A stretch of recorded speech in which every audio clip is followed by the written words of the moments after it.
বাংলাদেশ জামাত ইসলামীর কেন্দ্রীয় নায়েব আমির এবং শিক্ষা সেলের প্রধান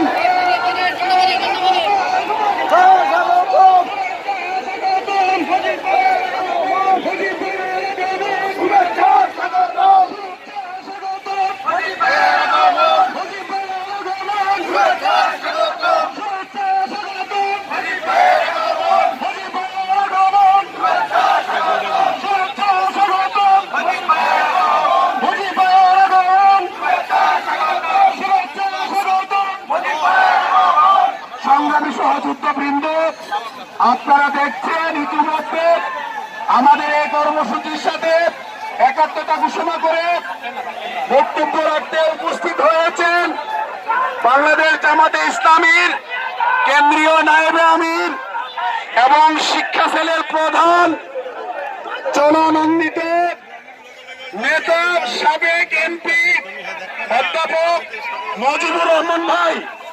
আমরা জাতীয়করণ প্রত্যাশী জোটের পক্ষ থেকে করতালির মাধ্যমে মুজিব ভাইকে আমরা স্বাগত জানাচ্ছি।